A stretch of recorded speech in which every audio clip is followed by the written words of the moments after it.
Assalamualaikum warahmatullahi wabarakatuh. Gimana kabar teman-teman? Mudah-mudahan masih sehat-sehat saja ya.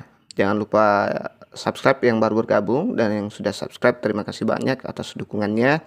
Semoga menjadi pahala jariah untuk teman-teman karena sudah membantu saya membangun channel ini mulai dari nol sampai bisa lebih dari 1000 subscriber ya. Terima kasih banyak. Baik, di video kali ini kita akan melanjutkan pembahasan soal kita tentang sosiokultural, di mana soal ini diambil dari soal sosial kepribadian di materi diklat PPG. Dan kemarin info yang saya lihat, saya sempat juga buka program Kemendikbud yang belajar mandiri itu, dan ternyata apa yang ada di situ ternyata tidak jauh dari PPG ya, tidak jauh dari soal-soal PPG, dan itu agak lucu sebenarnya. Saya seperti melihat itu seperti mengulang kembali masa-masa saya ketika PPG di tahun 2019 karena materinya persis sama ya. Meskipun di situ terbatas sebenarnya. Yang belum tonton silakan tonton reviewnya, sudah saya review di situ.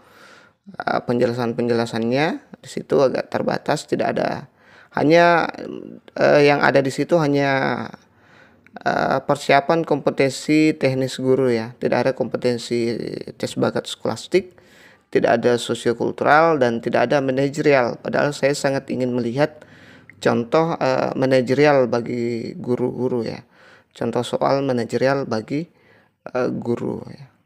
Oke, kita langsung masuk ke pembahasan. Bagi yang belum tonton video sebelumnya, buka di playlist ya.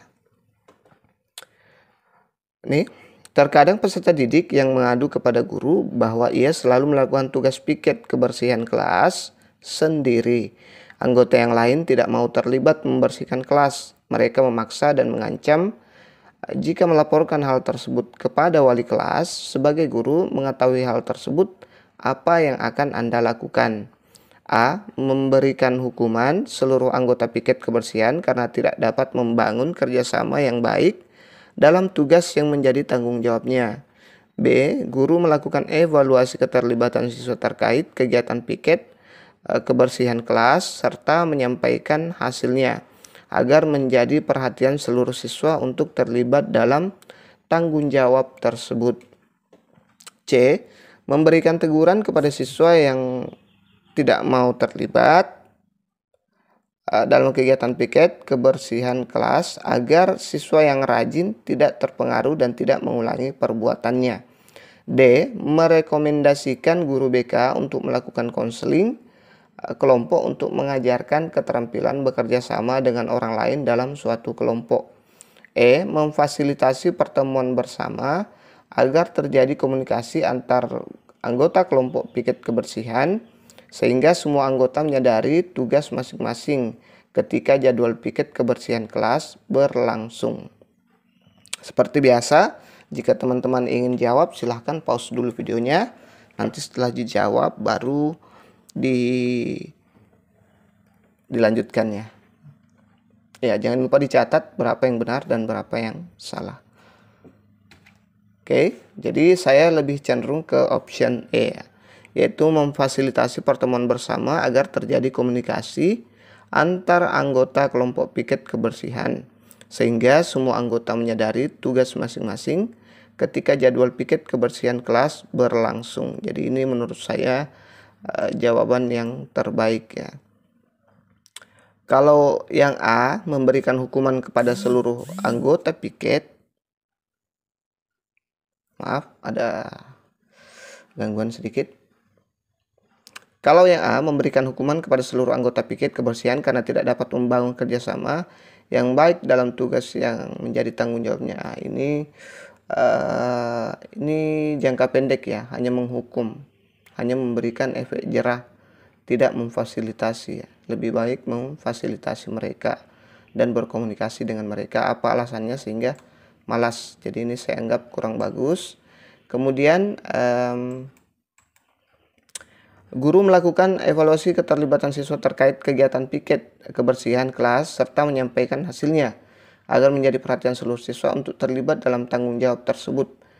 Nah, ini evaluasi. Kalau hanya sekedar evaluasi, nanti yang ngadu ini kurang puas ya.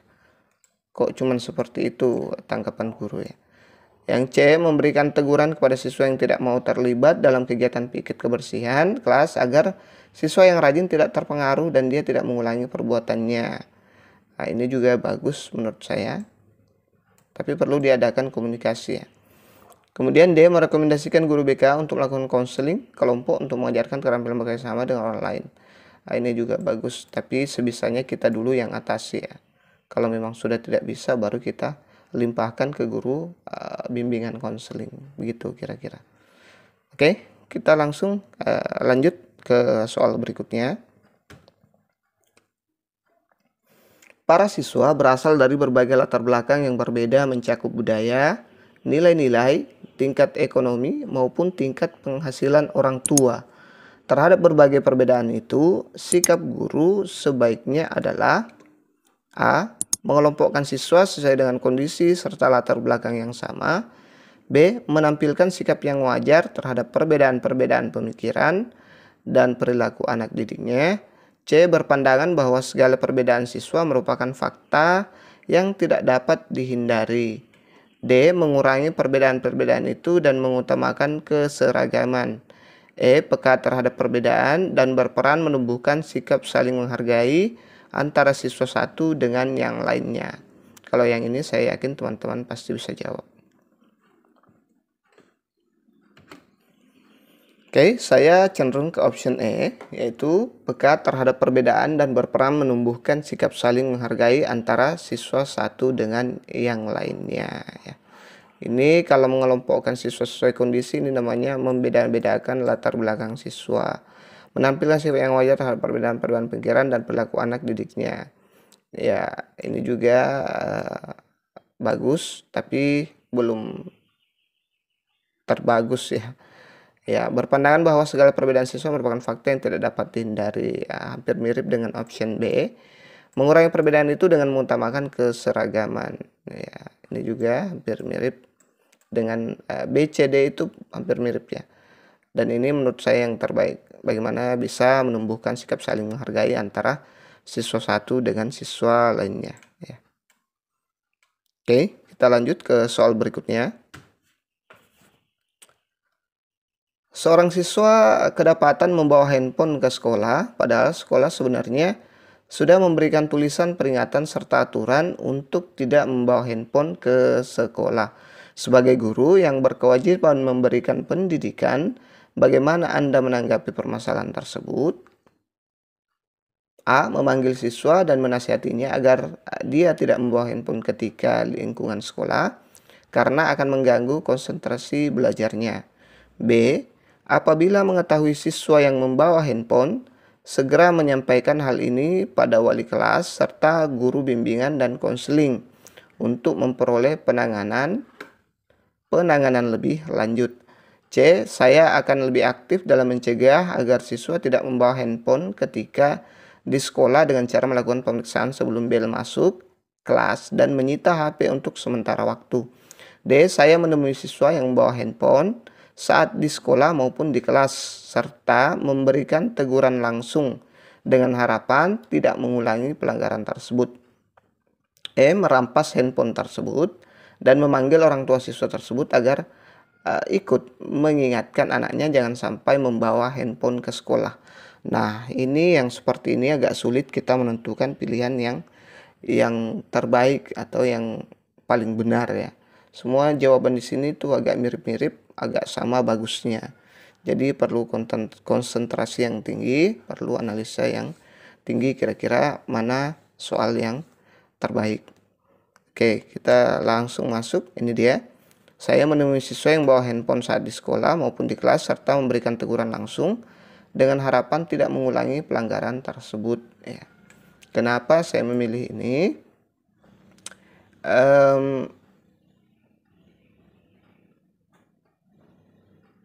Ini juga bagus, tapi dia tidak ini ya, dia hanya di ini saja, lingkungan sekolah karena akan mengganggu konsentrasi belajarnya. Ini juga bagus. Tapi saya lebih cenderung ke sini karena di sini kita menemui per orangnya ya, yang membawa handphone ke sekolah ataupun di kelas memberikan teguran langsung dibanding menasihatinya. Di sini kata menegur dengan menasihati itu agak lebih tegas yang menegur ya. Mana tadi? Nih, teguran langsung ya. Ini agak lebih tegas ya. Kemudian yang B, apabila mengetahui siswa yang membawanya handphone, segera menyampaikan hal ini pada wali kelas serta guru bimbingan dan konseling. Kalau bisa kita tangani dulu lah, jangan langsung ke sana. Kecuali kalau sudah berkali-kali baru kita limpahkan ke wali kelas dan guru BK-nya. Saya akan lebih aktif dalam mencegah agar siswa membawa handphone ketika sekolah dengan cara melakukan pemeriksaan. Ini juga akan memakan waktu sebenarnya. Akan memakan waktu. Setiap kita ingin belajar harus seperti ini. Kemudian merampas handphone dan memanggil orang tua siswa tersebut. Ini kata merampas ini kurang cocok untuk guru ya. Kurang beretika merampas ya sebagai seorang guru. Kurang berwibawa ya. Oke. Jika teman-teman punya jawaban lain, silakan berkomentar ya. Di kolom komentar kita diskusi kira-kira yang mana jawaban yang terbaik. Saya juga bukan yang terpintar ya. Saya juga bukan yang terbaik. Intinya saya ingin sharing di sini sama teman-teman. Oke, kita lanjut ke soal berikutnya. Dalam perjalanan menuju sekolah, pada pemberhentian di perempatan Anda melihat siswa SMA pengendara motor berhenti melewati garis marka jalan. Anda akan melakukan apa? A. Menegur dengan tegas agar siswa tersebut tidak melampaui garis marka jalan demi keselamatannya. B. Menjelaskan di depan kelas tentang kasus yang Anda alami agar siswa Anda tidak melakukan pelanggaran lalu lintas. C. Menegur dengan santun agar siswa tersebut tidak melampaui garis marka jalan demi keselamatannya. D. Berteriak dengan keras agar siswa tersebut tidak melampaui garis marka jalan demi keselamatannya. E. Memotret kejadian itu dan menyampaikan pelanggaran itu kepada para siswa di sekolah agar tidak melakukan hal seperti itu. Ini agak mudah ya teman. Oke, jadi jawaban terbaik menurut saya adalah menegur dengan santun agar siswa tersebut tidak melampaui garis marka jalan demi keselamatannya. Ya, kita di sini bagaimana mengambil keputusan, bagaimana menegur siswa yang melakukan kesalahan ya. Jadi ini dengan tegas, nanti kalau siswa SMA itu kan gampang tersinggung dia psikologinya. Jangan sampai mereka nekat untuk melakukan hal-hal yang tidak wajar ya. Jadi jalan terbaik adalah menegur dengan santun. Menjelaskan depan kelas tentang kasus, setelah itu mungkin bisa kita berikan ke siswa ya. Tapi kan kondisinya kita sekarang sedang berhadapan dengan anak SMA yang melanggar. Ini juga bisa nanti, tapi nanti ya, bukan pada saat di sini. Kemudian berteriak dengan keras agar siswa tersebut melampaui. Ini kurang beretika lah kalau kita seorang guru, seorang yang berpendidikan berteriak dengan keras. Memotret kejadian itu dan menyampaikan pelanggaran, hanya memotret tidak menegur langsung ya. Jadi yang terbaik menurut saya adalah di option C ya. Ini bisa kita ambil, ini bisa kita potret, kemudian kita jelaskan nanti depan siswa kita kalau tidak boleh seperti itu, sebagai bahan tambahan pelajaran ya. Tapi sebaiknya ditegur langsung dulu ya. Oke, kita lanjut ke soal berikutnya. Kesempatan untuk menempuh pendidikan lanjut tidak mudah didapatkan. Seandainya Anda mendapatkan kesempatan itu, apakah yang Anda nilai sebagai yang paling penting? A. Pengembangan wawasan melalui belajar. B. Pengembangan jejaring sosial yang bermanfaat kelak bagi pekerjaan. C. Peningkatan kecakapan dalam melaksanakan tugas di tempat kerja. D. Peningkatan ilmu pengetahuan dan keterampilan sebagai hasil studi lanjut. E. Pengembangan diri sebagai guru yang dapat bermanfaat untuk diri dan orang lain. Oke, untuk soal ini kita langsung masuk ke jawaban. Oke, adalah pengembangan diri sebagai guru yang dapat bermanfaat untuk diri dan orang lain ya. Oke, karena kebanyakan memang beasiswa itu adalah bagaimana bisa mengembangkan diri dan bermanfaat bagi orang lain. Misalnya seandainya Anda mendapatkan kesempatan untuk itu ya, bagus, tapi tidak ada untuk orang lainnya. Jejaring sosial yang bermanfaat hanya untuk pekerjaan. Kemudian peningkatan kecakapan dan melaksanakan tugas di tempat kerja, hanya fokus ke pekerjaan. Kemudian peningkatan ilmu pengetahuan sebagai hasil studi lanjut, nah hanya fokus ya. Jadi sebaik-baik ilmu adalah ilmu yang bermanfaat bagi orang lain. Itu alasan saya memilih option E. Baik, kita lanjut ke soal berikutnya. Anda ditugaskan di sekolah yang kurang maju, ditandai dengan kegiatan belajar mengajar tidak optimal, media dan sumber belajar yang minim, serta kemandirian belajar siswa yang rendah. Apa upaya Anda untuk menghadapi hal tersebut? A. Saya berusaha sekuat tenaga dan pikiran untuk menemukan cara-cara baru memajukan sekolah. B. Saya mengusulkan kepada Dinas Pendidikan agar mengutamakan program peningkatan kemajuan sekolah. C. Saya meminta kepala sekolah dan para guru untuk meningkatkan kualitas pembelajaran di sekolah. D. Saya mengajak partisipasi komite sekolah untuk pengadaan media dan sumber belajar yang diperlukan sekolah. E. Saya menerima keadaan sekolah sebagaimana adanya dan melaksanakan tugas mengajar sebagaimana mestinya. Ya, semua jawaban bagus, semua option bagus. Kita harus milih yang terbagus, terbaik ya.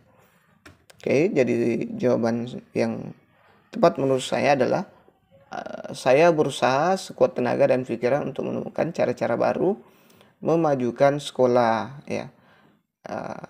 Baik itu dengan mengusulkan ke dinas, namanya juga usaha ya, meminta kepala sekolah dan guru, mengajak partisipasi komite, kemudian bekerja sebagaimana mestinya.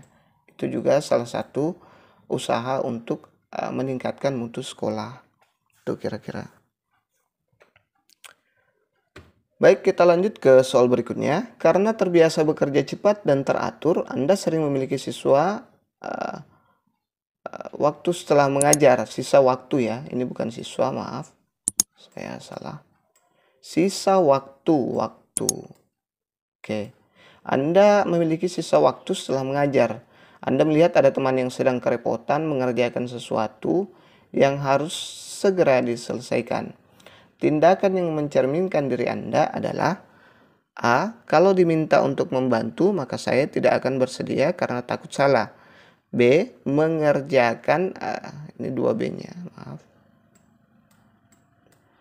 B. Mengerjakan kewajiban Anda yang lain agar tidak diminta membantu menyelesaikan pekerjaannya.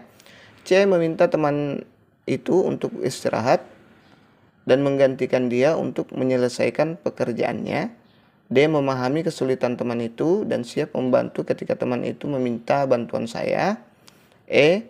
Segera menawarkan bantuan untuk menyelesaikan pekerjaan itu karena ia memang perlu dibantu. Baik, kita langsung ke cek jawabannya, ke kunci jawabannya. Ya, jadi saya lebih cenderung ke option E ya. Segera menawarkan bantuan untuk menyelesaikan pekerjaan itu karena ia memang perlu dibantu atau dia memang butuh dibantu ya.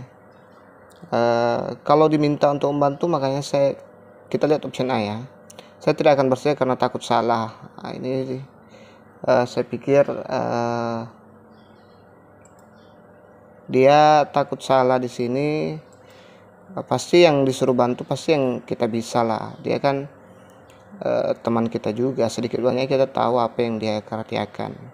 Kemudian mengerjakan kewajiban Anda yang lain agar tidak diminta membantu menyelesaikan pekerjaannya. Ini lari ya, tidak mau membantu, kurang bagus jiwa sosialnya. Kemudian meminta teman untuk istirahat dan menggantikan dia untuk menyelesaikan pekerjaannya. Ini terlalu baik juga, ini berlebihan. Jangan meminta diistirahat, justru Anda lagi nanti yang akan lama ya. Sebaiknya dikerjakan secara bersama. Memahami kesulitan teman itu dan siap membantu ketika teman itu meminta bantuan saya. Kalau ini biasanya teman kita itu malu-malu untuk meminta bantuan ya. Jadi sebaiknya kita menawarkan bantuan. Oke, kita lanjut ke soal berikutnya. Suatu ketika Anda menjadi tuan rumah dalam acara rutin pertemuan warga RT. Semua warga RT diundang untuk acara pertemuan rutin setiap bulan. Tamu pertama yang datang ya, bukan dating, yang datang ke rumah Anda adalah seorang warga paling miskin di RT. Apa yang akan Anda lakukan? Warga yang paling miskin di RT. A. Menyalami tamu pertama dan menggandengnya dengan penuh respek untuk duduk di kursi yang telah disediakan. B. Membiarkan tamu pertama itu untuk mencari tempat duduk sendiri karena tamu lain juga Anda perlakukan seperti itu. C. Meminta tamu pertama itu duduk di kursi berderetan paling depan untuk menghargai tamu yang datang paling awal. D. Sembari menunggu tamu lainnya, Anda menemani tamu tersebut sambil ngobrol tentang hal-hal ringan. E. Mengajak tamu tersebut ke belakang dan menawarinya untuk makan. Setelah itu meminta bantuan untuk menyiapkan makanan dan minuman. Baik, kita coba cek jawabannya. Jadi yang saya pilih adalah sembari menunggu tamu lainnya, saya akan menemaninya tamu tersebut sambil ngobrol tentang hal-hal ringan biar dia merasa dipedulikan ya. Kemudian kita coba cek yang option yang lain. Yang A, menyalami tamu pertama menggandengnya dengan penuh respek untuk duduk kursi yang telah disediakan. Nah, setelah duduk kita ngapain? Ya, dia akan merasa sendiri di sana ya. Jadi ini kurang lengkap ya. Membiarkan tamu pertama itu untuk mencari tempat duduk sendiri karena tamu lain juga Anda perlakukan seperti itu. Yes, ini dia kan yang termiskin, yang paling miskin. Jangan sampai ada perasaan-perasaan seperti itu ya, merasa tidak dihargai. Kemudian meminta tamu pertama itu duduk di kursi deretan paling depan untuk menghargai tamu yang datang paling awal. Iya, kalau cuma disuruh duduk tanpa tindak lanjut juga ya, sama dengan sini. Dia juga merasa ini ya, kalau kita tidak ngajak ngobrol hal-hal ringan. Mengajak tamu tersebut ke belakang dan menawarinya makan. Nah, setelah itu meminta bantuan untuk menyiapkan makanan dan minuman. Nah, ini bagus, tapi ada ininya di belakang, meminta bantuan. Nah, nanti si ibu atau si warga yang paling miskin ini merasa kok saya ditawari makan hanya untuk menyiapkan makanan dan minuman. Kesannya agak jelek, seolah-olah malah seolah-olah memandang remeh warga tersebut ya. Jadi option terbaik menurut saya ada di option D. Kita lanjut ke soal berikutnya. Seringkali seorang guru harus menjalankan tugas yang tidak sesuai dengan latar belakang pendidikan dan keterampilannya. Apa tanggapan Anda bila menerima tugas seperti ini? A. Hanya bekerja bila sesuai dengan pendidikan dan keterampilan saya. B. Saya akan melaksanakan namun tidak menjamin hasil kerja saya. C. Saya akan melaksanakan setelah menyampaikan pada pimpinan bahwa itu sebenarnya berada di luar bidang ilmu dan keterampilan saya. D. Saya akan menjalankan sepenuhnya sekalipun harus menguatkan hati untuk melaksanakannya. E. Menjalankan tugas dan menganggap sebagai kesempatan untuk belajar pada bidang yang belum pernah saya geluti. Oke, jadi untuk soal ini saya lebih cenderung memilih option E, yaitu menjalankan tugas dan menganggap sebagai kesempatan untuk belajar pada bidang yang belum pernah saya geluti. Di sini dia ingin mengembangkan diri ya, mengembangkan diri atau pengembangan diri. Ini milih-milih kerjaan. Ini saya akan melaksanakan namun tidak menjamin. Ini asal kerja. Kemudian saya akan melaksanakan setelah menyampaikan pada pimpinan bahwa itu sebenarnya berada di luar bidang ilmu keterampilan saya. Ini juga ingin menyalahkan hal lain, ya. Mengerjakan tapi dia seolah-olah tidak ikhlas. Saya akan menjalankan sepenuhnya sekalipun harus menguatkan hati untuk melaksanakannya. Ini sebenarnya agak berat, ya. Dia agak merasa terbebani atau berat. Ini tidak terbebani dia karena dia menganggap sebagai kesempatan. Dia justru suka. Oke, kita lanjut ke soal berikutnya. Terdapat 5 kriteria penilaian teman sejawat, yaitu kejujuran, kedisiplinan, integritas, tanggung jawab, dan penampilan. Agar penilaian kepada teman sejawat yang Anda lakukan objektif, maka yang dilakukan adalah A. Setiap aspek dinilai dulu untuk semua teman. Misalnya aspek kejujuran dinilai dulu untuk semua teman, baru aspek kedisiplinan, dan seterusnya. B. Meranking aspek kejujuran dan ranking pertama sebagai terakhir untuk semua teman. Kemudian dilanjutkan meranking aspek kedisiplinan dan seterusnya. C. Menilai satu persatu teman sejawat dengan 5 kriteria: kejujuran, kedisiplinan, integritas, tanggung jawab, penampilan sekaligus. D. Mendiskusikan dengan teman lain agar hasil penilaian tidak tendensius dan dapat dipertanggungjawabkan. E. Perlu mempertimbangkan senioritas meskipun 5 kriteria penilaian teman sejawat tetap perlu menjadi acuan. Oke, jika saya akan memilih option E, ya, yaitu menilai satu persatu teman sejawat dengan 5 kriteria kejujuran, kedisiplinan, integritas, tanggung jawab, penampilan sekaligus. Jadi tidak perlu lagi rempong-rempong, ya, satu persatu. Kayak ini dia kejujuran dulu yang dinilai semuanya satu-satu, baru nanti terakhir kedisiplinan, kemudian disiplinan, kemudian seterusnya. Itu akan ribet, ya. Sebaiknya satu orang langsung sekaligus. Ini juga sama, dia meranking lagi. Kemudian mendiskusikan dengan teman agar penilaian tidak tendensius. Ini kurang bagus juga. Kemudian perlu mempertimbangkan senioritas. Ini apalagi, ya, tidak perlu nih. Ini tidak boleh memandang senioritas dalam penilaian teman sejawat. Oke, kita lanjut ke soal berikutnya. Oh, ternyata sudah habis. Itu saja dulu yang sempat kita share pada kesempatan kali ini. Mudah-mudahan bermanfaat. Tetap semangat belajar. Insyaallah kita akan lulus nanti, sama-sama lulus. Amin ya rabbal alamin. Assalamualaikum warahmatullahi wabarakatuh.